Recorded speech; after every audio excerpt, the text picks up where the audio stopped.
We are going to make that other team look stupid, and we are going to run it up because I know we are a deep playoff contender. When is that going to happen? When? Why are we letting LaFleur go? I don't believe Kyler Murray is going to be an Arizona Cardinal in 2027. So the question in my mind is, what are the Cardinals selling? The Arizona Cardinals are going to have a decision to make. If Clint Kubiak goes with the Raiders, what direction do they go? I think first. He'll go again. And this is intercepted. That is Rob Fredrickson. He's taking it into the end zone. Touchdown, Arizona.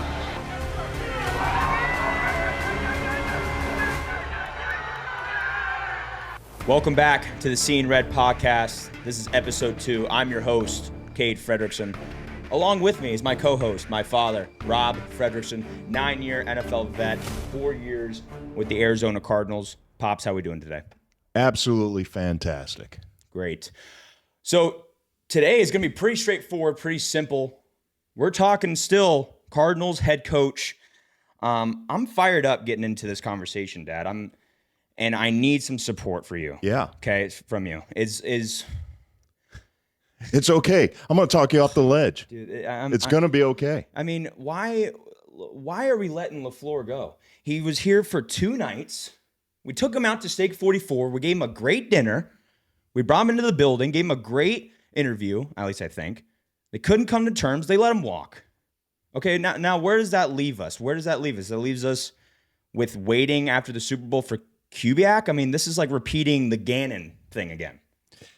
Yeah, talk about LaFleur. This whole thing kind of has side hug vibes for me, and let me explain that. It's like you finally get the balls to ask a girl out, right? And she says yes, and you go out to a nice dinner, have a wonderful evening, pleasant conversation, everything's going right.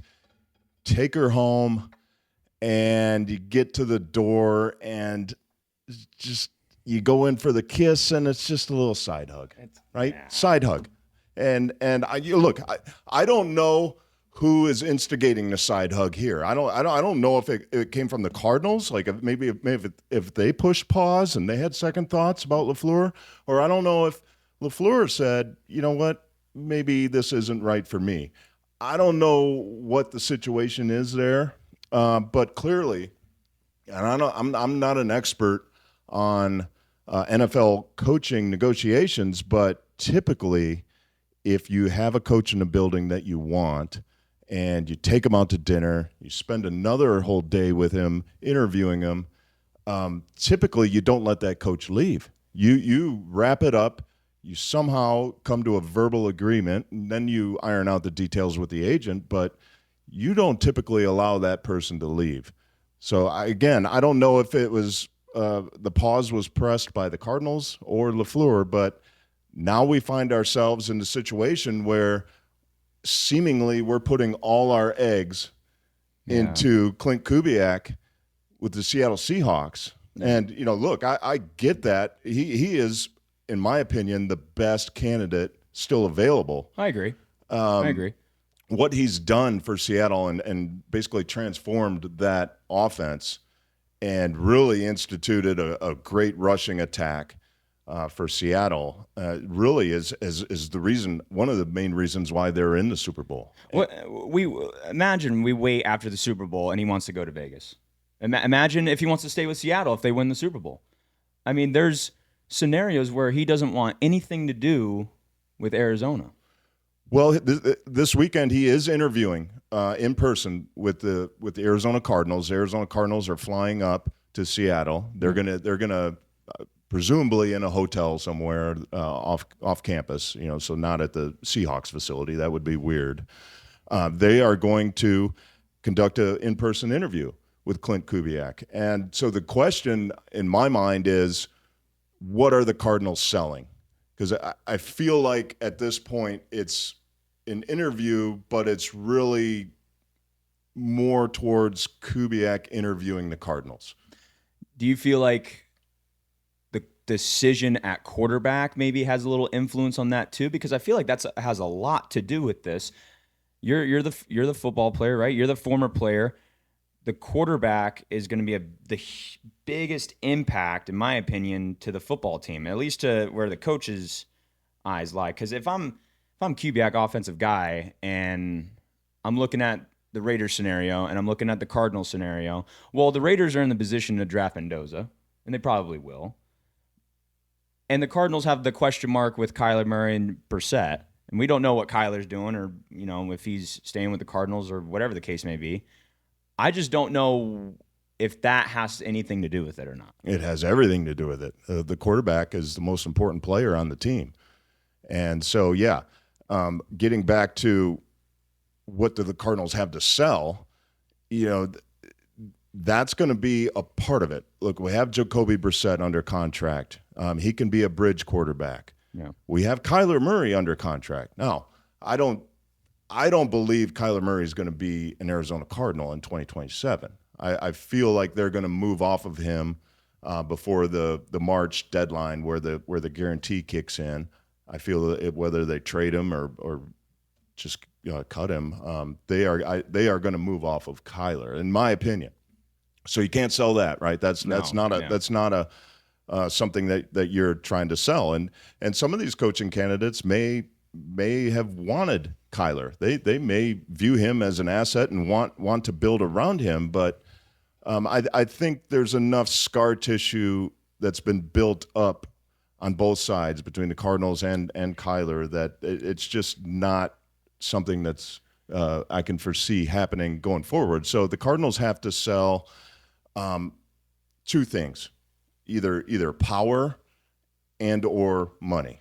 Right. Sure. So it's either got to be, listen, Clint, we're going to give you the power to pick your quarterback in the future. We're going to give you the power to have final say on roster, on these type of decisions. I don't know that the Cardinals are willing to do that, but you got to understand, Kubiak's in a supreme position of leverage right now. It was just reported that the Broncos passing game coordinator, Davis Webb, withdrew his name from consideration from the Raiders. So now the Raiders are all in on Kubiak. Are the Cardinals all in on Kubiak? Gosh, this is a battle of the Kubiak. Because as you mentioned, the Raiders have that number one pick. Yep. And they're presumably going to draft Mendoza and take their quarterback of the future with that pick. What else do the Raiders have to sell? I mean, they have Tom Brady. That's valuable. That's valuable to have him in that building, to have him be around and just be a part of that decision process.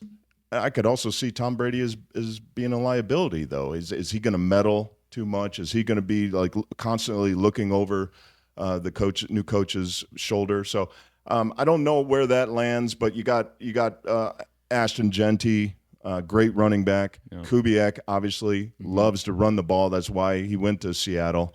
And Brock Bowers, I think, is another key building block. But look, the Cardinals have Trey McBride. They got Michael Wilson. They got Marvin Harrison Jr., who, he's rough right now, but I think he could be somebody that a new coach could come in and really put him in a position to succeed. Let's play a scenario out. Okay. Kubiak either goes to Vegas or he stays in Seattle. Now you ask a question, now what? Is it Ron Rivera, which leaked literally earlier in the week that we interviewed him, which was completely out of the blue. I mean, he hasn't coached since 2023. His last 2-3 seasons with Washington were, let's just be honest, mid at best. I mean, his best season with them was 8-9. I know he has Super Bowl experience. I know he has a lot of games underneath his belt, and that's valuable. And I think that's like I said last episode, I want that. But at the same time, I want to move this needle forward again with the scenario building. Are we going with back to LaFleur? Are we going to back to Vance Joseph? I mean, how does this play out? I have no idea. I'm confused. Yeah, well, I think conventional thinking is that if you go back to LaFleur, he's then going to have all the leverage. He's going to have the power because you're coming back to him. But, look at it from the other standpoint. There's only 2 head coaching jobs left, and the Raiders don't have any interest in LaFleur. So he really doesn't have any other options other than to stay with Los Angeles, with the Los Angeles Rams. So, you certainly could go back to LaFleur, and you could couch it and position it that, this is just our process. It wasn't an indictment on you that we didn't sign you when we had you in town. Yeah. We just wanted to be thorough and go through the entire process, the vetting process, and we ultimately landed on you. We want you to be our coach. They could do that. They could get LaFleur. I think that would go a long way to calming the waters of the Arizona Cardinals fan base. I think the Arizona Cardinals fan base would be excited about Mike LaFleur. He comes from the Shanahan coaching tree and the Sean McVay coaching tree. So he's intimately aware of and knowledgeable in both those systems. Mm-hmm. So that to me has a lot of equity. That's something that I would value because he's now pulling from the NFC West, both from McVay and from Shanahan. So, we may go with Mike LaFleur ultimately, but if that's not an option, if he just says, you know what, I'm not feeling it. You guys let me walk. I'm not feeling it. I'm going to stay here. Now we got to go back into the reject bin, if you will. Sure. And now we got to go look at Raheem Morris. We got to look at maybe Anthony Weaver crawls back into it. Vance Joseph. I know Cardinal fans really aren't excited about that one, but those are 3 viable candidates that could come in here. And to me, I've always said this. I'm more interested in the staff that whatever head coach gets named. I'm more interested in the staff that he is able to recruit, bring in, and build, because those are the guys, the position coaches, and the coordinators that spend 95% of the time with the players.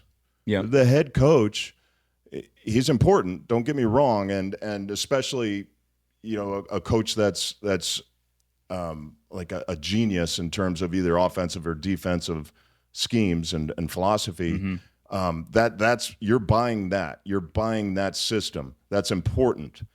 But more than that, beyond that, the head coach is the leader, obviously, of the team, and he's also just big picture. He's in charge of putting together the schedule. He's in charge of putting together the practice schedule, how the practice flows, how the work week flows, how the season flows from a logistics and from a just kind of how things work out for the players. And so that's obviously valuable. That's important. And the guys that have previous head coaching experience, they have a leg up in terms of that, in terms of just putting together those schedules and understanding what it takes to conduct a season. Yeah. For an NFL, because it's not nothing. It is very important. But if a head coach can be a leader and a motivator and a guy that just has unbelievable charisma and also have that genius knowledge of offensive or defensive systems. Yeah. That's a unicorn. There's not many guys like that. There's, you can think of like maybe Sean McVay, Andy Reid. Okay. There's just not a lot of those guys. Dan Campbell comes to mind. He's a guy that's a motivator that you want to play for, but he's also very knowledgeable. So the Arizona Cardinals are going to have a decision to make. If Clint Kubiak goes with the Raiders, what direction do they go? I think first they check back with LaFleur, kick the tires there and see if that's something, and then if not, they're going to go back into the reject bin. Well, I really hope this gamble pays off.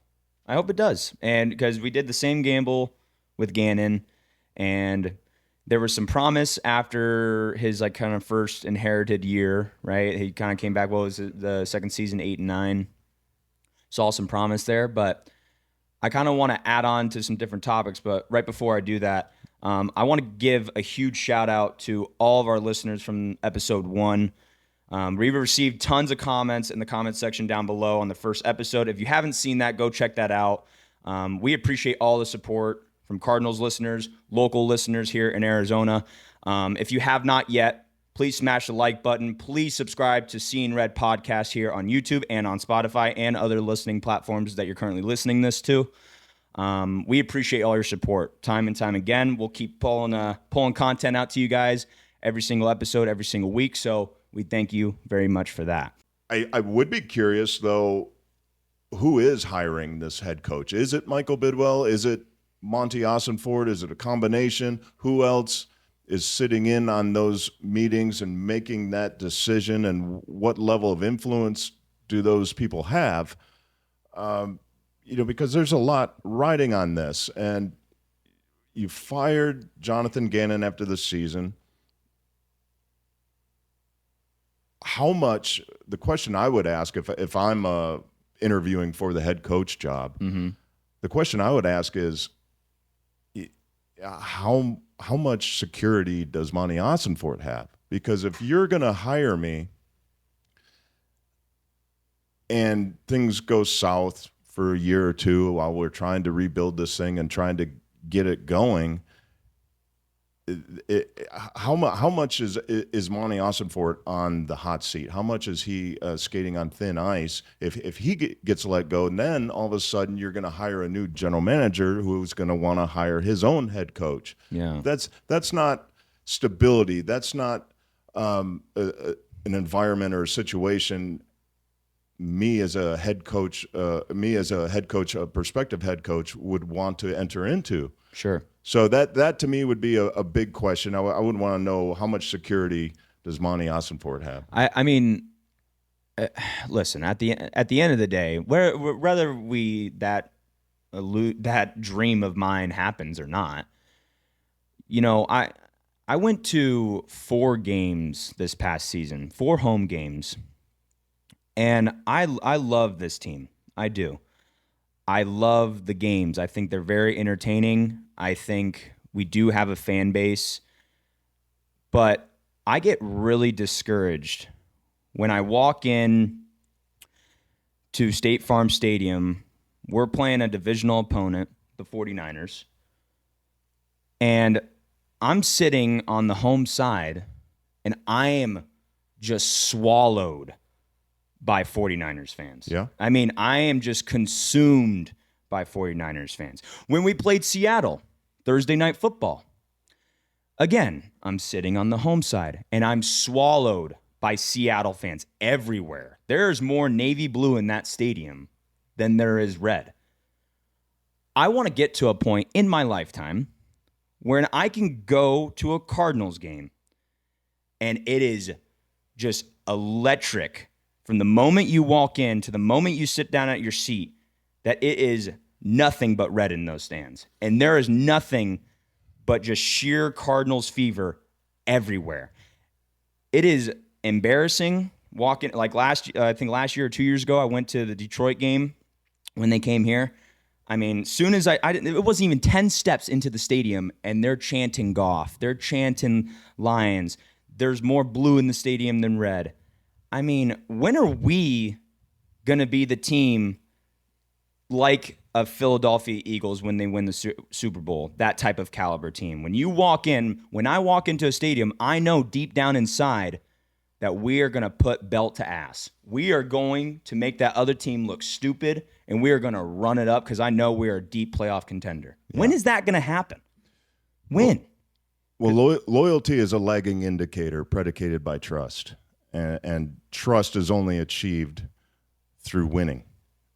And so it's a lagging. It lags, right? So the season ticket holders will sell their tickets when there's no trust, when nothing's established, no culture of winning is established. They're going to try and claw back some of their investment until you establish and prove that you're putting a good product on the field, a winning product on the field. a competitive product on the field consistently, then you're going to see that loyalty come back. And trust me when I say this town is an Arizona Cardinals town. It is. When BA had the boys rolling, Carson Palmer and Fitz, and that stadium was electric.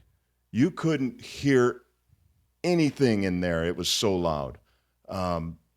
But that came with trust. It came with the assumption that I'm going to invest my hard-earned money in these tickets for this season because I know I'm going to see some good ball. Yeah. I know I'm going to see some Cardinals flying around out there, and no risk it, no biscuit. I'm going to see some action. I'm going to see some wins. And so people felt good about that, and they never sold their tickets. You wouldn't see any opposing fans in those games because the culture was different. It was predicated on winning, and that is what established the trust between the team and the fan base. Yeah. Don't have that right now. It's broken. It's lagging, and in order for that to catch back up, you need to reestablish that trust. You need to win games. It's what it's all about in this league. That's what it's all about here in Arizona. Yeah. I mean, if we win the Super Bowl, if we do in my lifetime, I'm getting a tattoo of that Super Bowl somewhere on my body. Yeah? 100%. What would the tattoo be? Well, first of all, Vince Lombardi trophy. Cardinals logo behind it or something. Yeah, in the background, maybe some cactus kind of faded off, and like give me a mural of awesomeness. And I want it either smack on my left pec or I want it on my lats or something. Okay. Just give me something. You know what? I will. And then we won't win a Super Bowl for another 20, 30 years, and then we'll see where we're at from there. All right. I mean, you do what you want. You're an adult, but I don't know why you put a bumper sticker on a Ferrari. Oh, my goodness gracious. Oh, my goodness. That is a phenomenal bumper sticker. That's a phenomenal bumper sticker. Yeah. Yeah, if it ever happens. But we pretty much covered where the Cardinals are at with this search, right? Kind of where we stand. What are the options now? We played some scenarios out with what could be the possibilities with Kubiak, maybe back to LaFleur. Maybe we kind of go back into that old bin of Vance Joseph and maybe even throw out a Rivera. And we kind of went through kind of getting that trust back. And I think all of this is very important. Do you have any other notes to add? Yeah, I'll just add, look, they're meeting with Kubiak this weekend. I think we're going to know by Monday. If not know who our coach is, we're going to know the direction that we're going in. It's either going to be Kubiak, we're going that direction, or we're going to go back into the bin of coaching candidates and pull one out. Maybe LaFleur, maybe some of these other guys we mentioned. But I think we're going to have a lot more information after the weekend. Okay. Well, I'll pour trust into the process. I'll pour trust into the staff to make the best decision. Pops? Awesome. Yeah, phenomenal episode. We're wrapping up episode number 2. Like I said in the middle of the episode, if you haven't watched, welcome to Seein Red Podcast. Please drop a like on the video. Comment down below your thoughts on some good coaching candidates that haven't been chosen yet for the last 2 teams, more for the Cardinals than the Raiders. I will reply to your comments. Yes. Pops will throw a reply at you, guaranteed. And we'll see where we go from here. Pops, great episode. Yeah, thank you. Thank you, guys. See you in the next one.